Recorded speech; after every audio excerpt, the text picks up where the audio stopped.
Just a heads up before we begin, but this is not an unboxing for you if you are not okay with spoilers. We're going to be showing miniatures from these two giant mystery boxes. I'm going to be talking a little bit about my first experiences with the game. There shouldn't be anything too crazy, but better safe than sorry, so consider this your warning. Hey, I'm Alex Radcliffe from Board Game Co., and this is an unboxing and rambling 2, the second one for Oathsworn. The first one didn't go exactly as planned because I got towards the end of that unboxing and I was like, I'm pretty sure there's supposed to be 2 giant boxes of miniatures here, and there were not 2 giant boxes of miniatures here. Turns out my second package was showing up the next day, and so here we are. Here we are with a completely separate, very potentially spoilerific. Again, I say potentially. I think this is the kind of spoilers you are probably fine with. We're going to have very light spoilers from my experience playing through it so far, very lightly, as well as whatever's in these boxes. You have to decide if you're okay with that. Consider this your last warning, past maybe the title or timestamps or something. We'll figure it out. Before we begin, coffee shot as usual. I am halfway through my coffee, which is the best way to have coffee, being halfway through it. Let's go ahead and take another sip over there, and let's start the process of going through this. We have 2 boxes over here, 2 boxes. We're going to go ahead. Is there a first box and a second box? Mystery Chest 1, Mystery Chest 2. That order seems clearly defined. We'll go ahead and do that, going through one first, taking out this box, opening it all up, and talking about Oathsworn. I say unboxing and rambling for those who are new here because of the fact that this is going to be all over the place, although this time round, it might actually be more about Oathsworn because the rambling in this case could be talking about my experience with it so far, an experience that has taken this game from one that I was excited about but didn't think would hold up or compete with other games that I'm trying to play and other games that I'm enjoying, to one that I'm very excited to dive into and very much hoping I make the time for. This is always one of those things in general where the very nature of just having a lot of games, being a content creator, having all these things, is it does mean that sometimes this is just a lot of boxes. I don't know the best way to do this. Let's go ahead and figure this out. The nature of being a content creator is such that I walk in with a lot of ambitions at times. I'm like, oh my gosh, I absolutely have to play that particular game. Okay, these go all the way down, which makes it a bit easier. These are sort of out of order, which makes it neither easy nor hard. We'll just start opening these up, and it is what it is. Expect to see miniatures. That's the degree of spoilers you'll see, miniatures. But yeah, the nature of being a content creator inherently means that I walk in with ambitions. I walk into these games with goals of how I'm going to play specific games, and then sometimes those goals hold up. Sometimes I'm able to actually table games as often as I think. Other times, I walk into, let's say, Etherfields is a good example. Etherfields is a great example of a game that I can't remember how many games I played it, but I gave it like, I don't know, 10, 11 dreams or something like that. And I got to a certain point where I wanted to keep going, but I realized as time was going on, the backlog of things I wanted to keep playing through was increasing again and again and again, and I just wasn't making the time for it, and there were other games I'd rather play. So sometimes that happens. Maybe that happens with Oathsworn. I don't know. What I do know is my first experiences with Oathsworn was significantly better than the one play I had on TTS, and I am very interested in continuing through this game. Very interested. We'll see if I do or not, but time will tell. What I will say is if you missed out on Oathsworn, please don't be taped. Please don't be taped. They're taped. They're taped. What I will say is, in case you missed out on Oathsworn, there are plans to have this come back to Kickstarter in some way, shape, and form, so you will have an opportunity to get your hands on it later if you did not get it now. You don't have to pay the high secondhand market prices. You could, you just don't have to. And let's go ahead and show you what we got over here.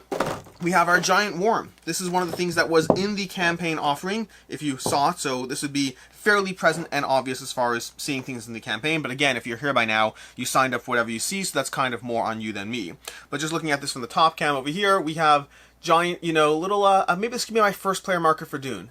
This would be an excellent first player marker for Dune. This would be the second player marker and the third player marker, because those are things we apparently need. We totally don't need those. I don't know what I'm talking about. Anyways, that's Mystery Box 1. Let's go ahead and see what we got from Mystery Box 2 going through this. But let's start by talking about my experience with the game so far. This is going to be only lightly touching upon my experience. I'll keep it to the very first story and adventure time. For those who don't know, Oathsworn is broken up into 2 phases in general. And in theory, you can skip the story phase entirely. You could play it as a single one-shot with a specific mode that they have that allows you to kind of skip all that stuff. That's up to you. That's your choice. But in my case, I'm probably going through the full story and everything because at least what I saw so far, I did very much enjoy. Let's see if this goes in. That goes in. Let's go ahead and open box 4 and see what we got in box 4. I'm just going to go through these in numeric order, although at some point I should probably take out the shapes. They have shapes on those things too. But anyways, so Oathsworn's broken up into a story mode as well as a adventure mode. I kind of think of it as the actual boss fight, so to speak. The story mode has you going through a bit of a choose your own adventure arc as you walk around, make choices in the book, make choices with a physical degree of presence in the town. I don't know what's happening in this game at all, but I cannot... This is where we get to stuff where I start telling you there's things that start to feel a drop spoilerific right now. Nothing crazy, but a drop spoilerific and some solid miniatures too. These are some I mean, I just don't know what I'm fighting. I don't know what the situation is, but in some way, shape, or form, I'm guessing I'm going to be fighting a clan of like 5 people here, which that is something that I did not know or prep for in the slightest as far as how these play out. I don't know exactly who these are, but they look like they have a bone to pick with me. And it looks like I'll be fighting some sort of a 5-on-5 situation, or 4-on-5 situation, because I actually have 4 people in Oathsworn. You always control 4 characters. You can do so either controlling them properly, or controlling them with a degree of AI rules around them. Which so far, I've played Oathsworn with those AI characters already. I played a 2-player game where we each fully controlled one character, and where we each partially controlled another character, and I felt it did a great job of giving me that, giving me that experience, like to the point where if I play Oathsworn solo, and I don't know how I end up playing it primarily, but I don't imagine, unless I can maybe play it on Twitch with Professor Meg or something like that, if I find some way of playing it, or I have a friend of my game group who recently left his job, maybe we'll play through this together. It's not his kind of game. We'll see when he gets his next job, I don't know, but if he's available for this, I would play it. But there are, unless I find a regular partner to play this with, then I will be playing through it solo, and if I play through it solo, my expectation is I'd probably fully control 2 characters and partially control 2. I might even try for fully controlling 1 character and partially controlling 3. I might. I don't know. It depends how well they actually handle that process. But going back to the story mode aspect of Oathsworn, the story mode experience, you start off with a choose your own adventure and you start making choices. Those choices affect you to some degree. Now, my one pet peeve with Oathsworn so far is that I found at least one story-driven choice, meaning in the story mode, where you can make a choice and it has no agency or impact on what happens next. It's kind of like, do you go left or do you go right? And if you go right, it's like, okay, great, now go left again, which kind of felt off. And the fact that that existed made me wonder how often does it happen that I didn't notice that as a thing. Don't know what's up with these guys, they look very tentacly. But the fact that that existed, the fact that it gave me a choice that didn't actually matter, kind of took away from my experience a small amount, because it made me wonder how many other choices did I make that I may not have noticed that they circled directly back on themselves. And the answer might be 0. The answer might be that that was the exception, that was the rare occurrence, something like that. I don't know. Or maybe in some way I did miss it, but from what I saw of the experience, it didn't seem like it mattered. Maybe I'm wrong, maybe I missed something, I don't know. But either way, and I won't give you spoilers to that degree. Again, I'm trying to keep the spoilers here light, not too in your face past seeing miniatures and different things. That was box number 6, which means we're up to box number 9. I know that 6 does not follow 9, I'm just pulling these out in numeric order. And then from 9 we'll go to the shape boxes. I wonder what this one is. I think this is the one I think it is. It's not the one I think it is. Okay, at least, nope, definitely not. I like what I'm seeing here. It gives me a taste of things to come. But going back to that, so you make choices, you make different kinds of choices, you're going to start exploring a town, and some of the choices you make are going to have an impact as far as literally the timer you have. You have a certain amount of time, and the more time you have, the better potential things happen. But maybe you go exploring more, because exploring more can have its own benefit. Look at this guy. He's gigantic. He is absolutely gigantic as far as what he does over here. Let's take you to the top camera. It's just this giant, like, beast of a character, beast of a creature. Look at its mouth. Look at that. That's a very solid miniature. See, Oathsworn is divided into 2 kinds of miniatures. We have the heroes with their, attachable weapons and their forms that kind of pop out in different ways, and those have pros and cons. Like, they do have pros and cons. The whole aspect of being able to interchange weapons does result in a bunch of hero miniatures that theoretically pop apart at times, which could be frustrating, especially if you're not even getting those the detachable weapons in a way that makes it rewarding, because you're like, I have all the downsides and none of the upsides. Honestly, that's fair. That's entirely reasonable. I don't have a good answer for you other than the fact that the detachable weapons are cool. Now, these ones I probably won't pull out everything because it seems a bit unnecessary. But do we have plastic? We still have tape. We still have tape on this one. Just this tape's more annoying to get off because of how thin this is. Okay, that came out nicely. And let's do the other side.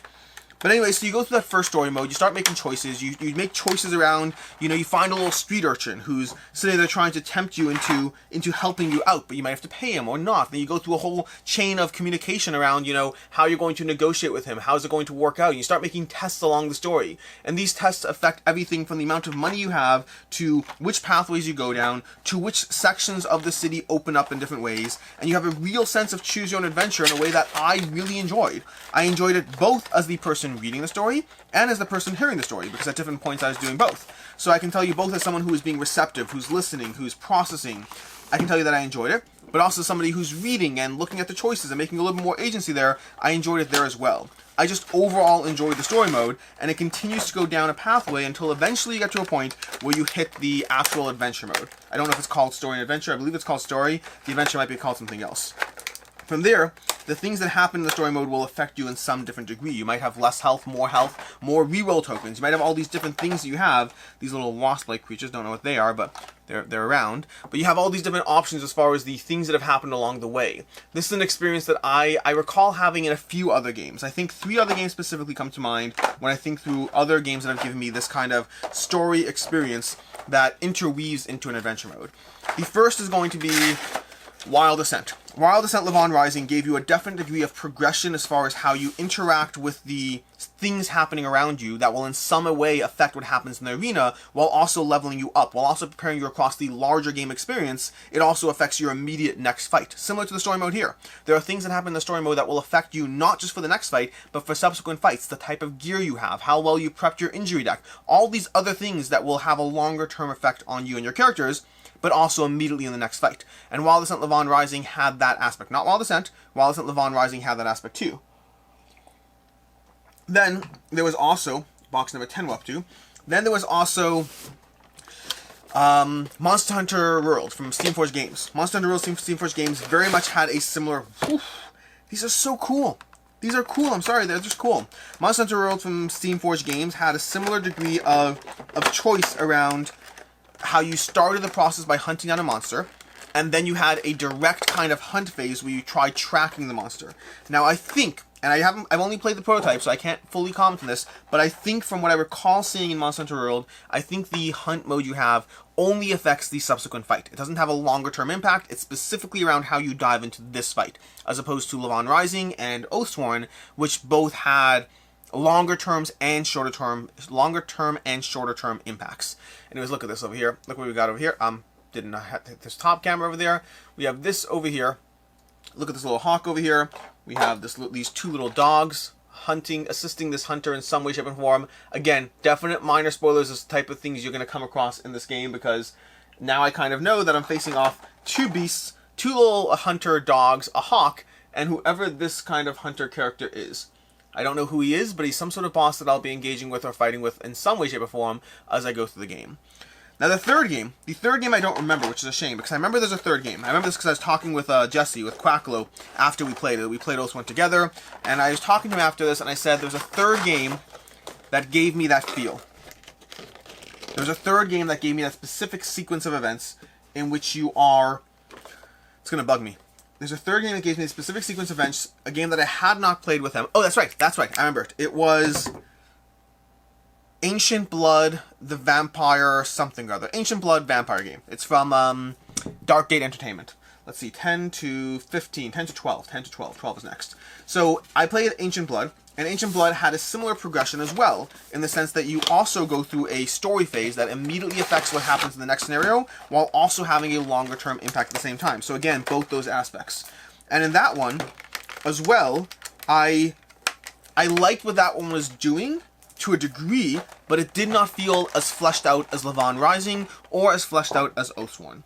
So for me, Oathsworn and Levon Rising are easily the games that gave me the most solid engagement in a story progression and a degree of choose your own adventure that sometimes circles back on itself, sometimes branches out. That's another thing about Ancient Blood and Monster Hunter World. Monster Hunter World did have choose your own adventure. Ancient Blood didn't have as much choose your own adventure. No, it did have choose your own adventure. It also had a degree of choices you make and encounters you have, and someone being mugged, and do you help them, do you hurt them, do you chase off the offenders, how will that impact you? It also had a market phase similar to Oathsworn, so it did have a degree of overlap. It wasn't as polished, but it was prototype. It was very much prototype, and I imagine it'll get polished more, but I still think that Levon Rising and Oathsworn gave me the most fully fleshed out experiences as far as these things. So we have another tribes of like 5 people over here in some way, shape, or form. They'll be doing their own little thing. Just seeing what's going on over here. Just different characters and all that. And then we have this one over here. All these different guys, little tribes. Like, I don't know how this plays out, but this is like, I thought Oathsworn was going to be far more but just singular boss fights. and it looks very much like they're leaning into a bunch of different types of fights over here. Smaller encounters, bunches of enemies, a hunter with a bunch of companions, things like that. Very intrigued, very intrigued. We'll be diving into all of that soon enough. Anyways, let's put this away, and then continue to box 16, no, 15 is next. And there's also 2 that are out of the way underneath that I'll have to get to as well, so we'll have to see those as well. But yeah, so that's overall the first part of the story phase. Okay, so we have the story phase of Oathsworn. We haven't talked about anything else yet because we do have to talk about the other things. Box X over here. I'm going to open up box X because box X, I mean, it's an X. How could you not open up box X? Let's open up box X and see what we got in here. Whoa, we got more little buggies. Oh my gosh, look at this. We got spiders. Spiders over here. We're going to show you this. So, you keep going through the story phase. Again, the story phase is both choose your own adventure. It's both all these agencies degrees. It's also a degree of a market phase where you're going to go ahead and find marketplaces and try to figure out how to buy different gear or equip different stuff. And eventually you're trying to be mindful of the timer. You can keep exploring, or you can just decide, hey, we think it's time to go in, and we get better rewards or better aid if we go in sooner rather than later. So you always are trying to be mindful of that timer in the game. A little bit more or less choosing, or versus a little bit more exploration. But in the game, you go through that, and eventually you hit a point where you start the fighting process. You're going to start with your own gear as well. You have these various, I don't know, just gear, weapons, and things you'll have across the course of the game. Stuff you started off with, but you can try to buy more stuff or be mindful of that timer. Or whatever. Bunch of options in front of you. Either way, over here we have the little spiders. These are adorable as far as spiders go. They're not Lucas the Spider cute, but they are definitely cute. Whatever happened to Lucas the Spider? I don't know if you know, but Lucas the Spider, this is where we get to the rambling part. I don't know if you know who Lucas the Spider is, but Lucas the Spider, many of you do, many of you don't. Lucas the Spider is an adorable spider. My name is Lucas and I am a spider, and I hope that you have a wonderful day. Or something like that. It's been a long time since I watched it, I don't remember. But he's a spider, and he was an internet phenomenon for a bit that got very popular, and he eventually one day just kind of disappeared. And he disappeared because the creator said he got into some sort of licensing arrangement for some sort of movie or situation in some way, shape, or form.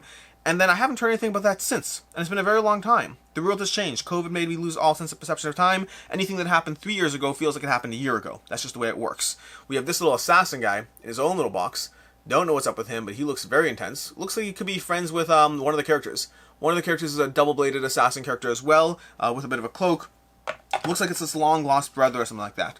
For the record, if it is his long-lost brother, that's just me projecting, and that wasn't me rooting things. I'm making this up. I do not know anything more than the things I clearly tell you.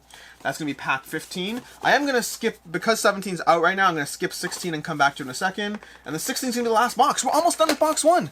This is going fairly quickly. Fairly quickly, for better or for worse. It's going fairly quickly. We got this box over here with this little guy. This guy does not look like he has any buddies in our current cast and crew. Just very, very aggressive and mean. And overall, the quality here is pretty good. Like, the quality in some of these miniatures could be better. Absolutely. There could be more intense level of detail. But I would say overall, I'm happy with the quality. And overall, this guy is leaning backwards in a way that makes me feel like, is he going to fall over? Nope. He's well balanced. He's all that. But yeah, some of these miniatures I feel could use more quality. Others are totally fine. Overall, I'm happy with the quality of the Oathsworn miniatures and all that stuff. Anyways, that's box 16, which means 17, which means now we're up to box 16 over here. I'm curious what's in box 16 over here. Is this the, is this what I think it is? It might be. It's large enough. It is not what I thought it was. It is not what I thought it was. So, going back to this again, over here, this come off, it just comes off. Some of these don't have tape. I am confused by the inconsistency. The smaller ones, 2 of the smaller ones had no tape, and I'm cool with that. This one makes no sense. Why would this one not have tape and other ones do? Whoa. He's having a bad day. That's this guy over here. This guy over here is having a bad day.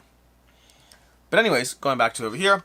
So we have the, once you're done with the story mode, because I spent enough time talking about the story mode, we're almost through with box 1, which I guess this is fitting. It's fitting to me that we're finishing box 1 as we're being done with the story mode, because then we can go ahead into box 2 in the adventure mode. So we'll have that nice clean cut off over there, and now time to take it to box 2. Okay. Adventure mode. Adventure mode is where you and your band of heroes actually goes ahead and fights off against the, well, the various creatures or situation that has developed. So again, this is not going to be a big spoiler, but spoiler-wise for the first scenario, it's a bunch of rats. Okay, it's a giant rat fest of a situation, and you're trying to take out these rats. And again, that's like I think the default scenario that they kind of have on the front page if you go to the campaign. If you've in any way tried to buy Oathsworn, there's a decent chance that you know that there are giant rats somewhere along the way. Well, there are giant rats somewhere along the way. And when you do so, you eventually have this fight where you set up the rat, you set up the various minion small rats, and you set up your characters, and then you start trying to fight Sorry about that. Then you start trying to fight the rat. Okay, this is where you set up your 4 characters based on specific starting spaces. I think there's 8 starting spaces, and you choose any 4 of them. And from there, this is going to be exactly the same situation, by the way. Just another pack of just things on the top over here with more boxes, containers, trays, things, all that stuff. And so with these rats, why is it called?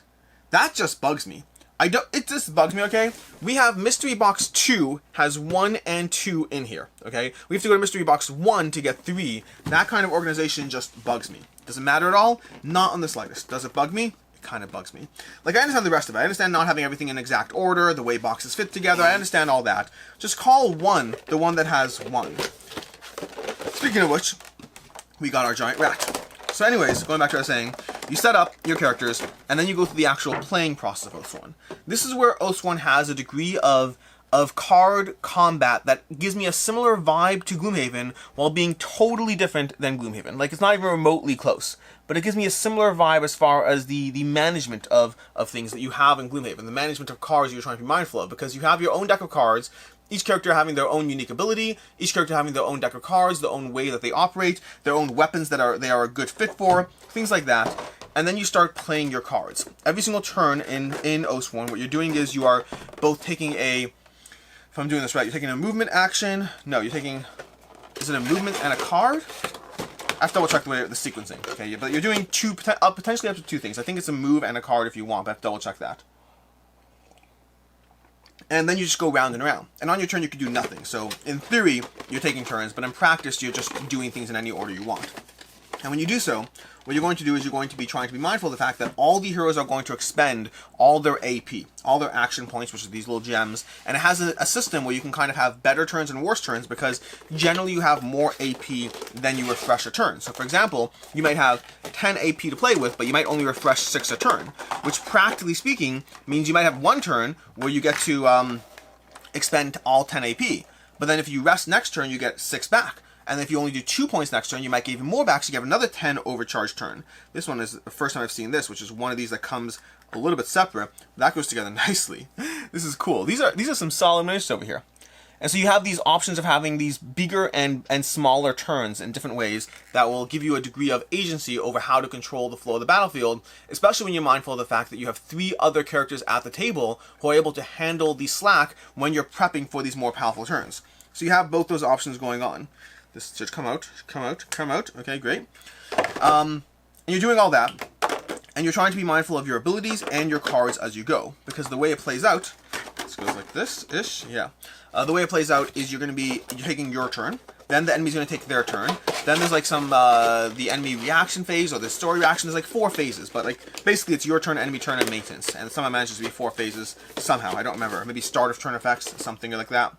And so you're trying to balance all these choices as you make them. You're trying to play these cards, because when you play the cards, you play them around your character. So let's just imagine that my knife is my player board over here. You play a card down here, that's a level 2 card, and it cycles the other cards around your board. If I play a level 3 card, then it cycles the level 3 card, pushes level 2, pushes them around, and as cards cycle back here, they become available again. So if I play a level 1 card, it pushes the level 2 that's been cycled from here to here, and it pushes it around again. And you're doing all this to get the cards back to position 0. Because in position 0, let's grab box number 5 over here.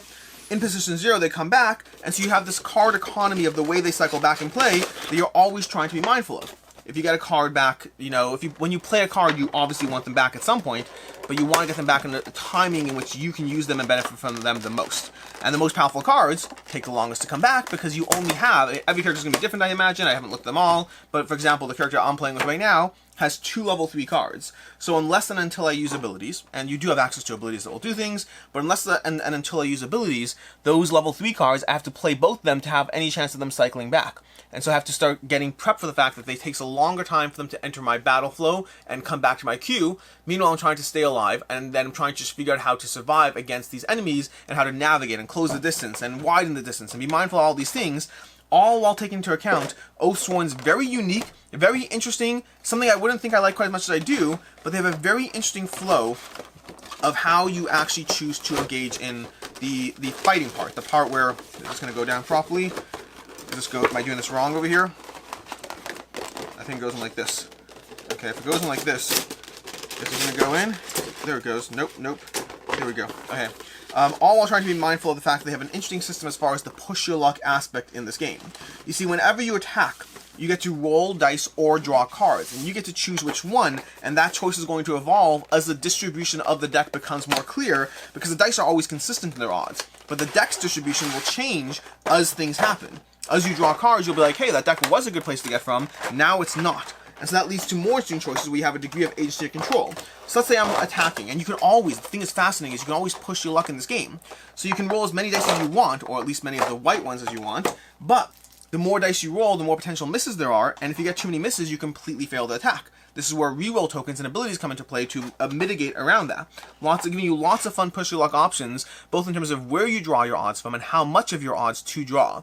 Combining that with your specific attacks and the way you're trying to be mindful of managing those, and it gives you a lot of agency in the game, along with a push your luck mechanic that really feels very satisfying to play with, especially when you combine it with all your abilities. Overall, really enjoying the puzzle it gives you, combined with the fact that the characters you have multiple characters, especially if you're playing like a 2-player game, and you're both controlling 2 characters, one AI and one regular.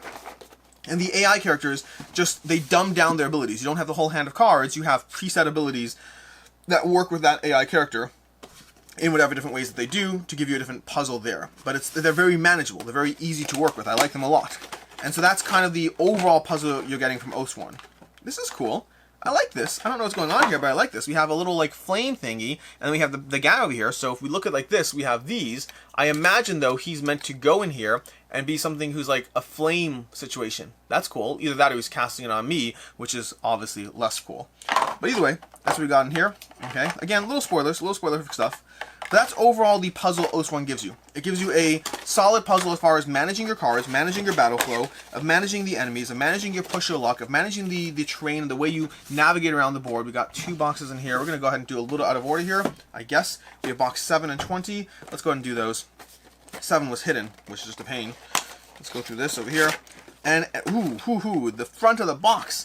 We got the buddy from the front of the box. This is our buddy. Okay, we got him over here. That's it. That's what he is. He's cool. Let's go ahead and show you him. He is a cool miniature. Again, that's what I find fascinating. Some of the miniatures have better or worse quality in different ways. This one I very much do enjoy. But yeah, that's our Oathsworn front of the box character over here. I'm going to put that back in box 7. Don't know. Again, part of the spoilers you're getting here to a degree is the order things are coming out. Like, to a degree, you know that something in box 7 is probably coming out before other boxes. Although, honestly, I'm not even sure that's true. I'm just guessing. Because the rat is the first thing you see, and the rat is 1. So you do have that to be mindful of. Then again, then again, I imagine the order is relevant. We got a floating character, floating little person over here. That's the situation. And we go ahead and show you this. So we got our floating person of whatever situation is going on. They look like they're being like taken in some way, shape, or form. I have a very particular set of skills. But anyways, that's the puzzle that's Oathsworn, and that's why I want to keep diving into it. I played it back on TTS a while ago. Okay, this is back when I don't know, a while ago. I did a video why I backed Oathsworn. Okay, and then they reached out. Shadowborn Games reached out at the time and said, "Hey, thanks so much for the video. Appreciate it because the Pledge Manager is closing soon." I did the whole video. It wasn't for them. This is back when I was doing a whole series of why I backed certain games, specifically because of the fact that I was getting into the whole content creation. But many of these games I hadn't covered because they had been live before I was doing content. And so I had this whole series of why I backed games, and I did why I backed Oathsworn, and in that series, or after that series, they reached out and said, "Hey, thanks for the video, we'd love to play the game with you." And I was like, well, I'm not averse to that, because I'm looking forward to this game. And I played it, and I was both excited, but less excited, if that makes sense. I was both like, that is definitely a good experience. Also, I don't know 100% if it's for me or not. Like, it's definitely good, but there's good and there is, like, I'm willing to spend hours and hours and hours of my life on it, and I wasn't confident where I was. Now, I remember thinking at the time that I wasn't confident whether it was TTS as an experience, that to some degree, shape, or form, TTS made me feel like it wasn't fully in control, and I was not as on top of my stuff, if that makes sense. And I find TTS always makes a game worse, but the question is how worse. Sometimes it's minimally worse, other times it's more so. And whatever the net reality of the situation is, let's try to see if this goes on like that, that goes on like that. Whatever the net reality of the situation is, I remember thinking, oh, this one's great, I'll get it, I'll play it, and I will see how it goes.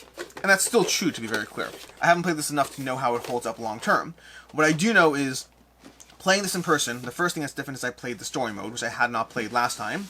And this is the final box, the very last box. The second thing that's different is playing it in person, even with checking up rules. Last time we had, Last time we had the designer with us. This time we did not, so we were cross-checking rules. It's been like a year plus since I played it online, and I was like, you know what? Let's see how it goes. Let's try it out. We both read the, well, it's not true. I didn't read the rule book. Jesse read the rule book. He had prepped for it. I'm going to be reading through the rule book to double check everything myself so I can dive into it again properly. We had to reference things. We had to double check things. This is very intense, by the way. But at the end, the net result is I had an absolute blast playing it, and very much looking forward to this gigantic guy. Very much looking forward to diving back into it when I have a chance. So we'll be doing that, and I think for me right now the next step is, because if you make sure to go ahead and subscribe to Cracklope and all that stuff, he's gonna be doing a series of playthroughs on his channel if you want to see that. I probably will not be doing a series of playthroughs unless we play this on Twitch or something like that. This is far more likely to be a game where I just play it and eventually at a certain point feel comfortable reviewing it, talk about that, and then keep playing it because, well, that's what I try to do. So that's my Oathsworn experience. That's my first impressions of Oathsworn. In some way, I'm going to call this like first impressions and unboxing and spoilers. I don't know. I just need people to see what this actually is as far as the spoiler part, because that is an important part of the experience. But the net result is I'm excited. I very much enjoyed this, and I'm excited to dive back into it further to see how it holds up across multiple plays. This is not going to go neatly. This is the problem over here, because the way we have these boxes stacked up over here. Nope, went in. We're all good. Anyways, that is Oathsworn Into the Deepwood. Really enjoyed it. I don't know. I need more time with it. I don't want to give it an official rating of any kind, not in the slightest. I will just say I really, really enjoyed this. This went from a game that I thought I'd play and then get rid of it to a game that I'm still going to play it and get rid of it. That's just the way games go. But a game that I am more optimistic that I will actually finish the campaign. That's certainly not a guarantee. Like I started this off with, the reality of life is that other things happen and other games happen, and no matter how much I try to balance my time towards this or that or new games or old games, it is always a constant journey of trying to find the right time to play all the games I want to play, both as a personal hobby and enjoyment, as well as being a content creator. It's always a trade-off, but I hope this gets more time than the average campaign game, because it's really, really good. In any case, until next time, hope you enjoyed this unboxing, rambling, and first impressions. I'm Alex Radcliffe from Board Game Co., and I hope you have a good one.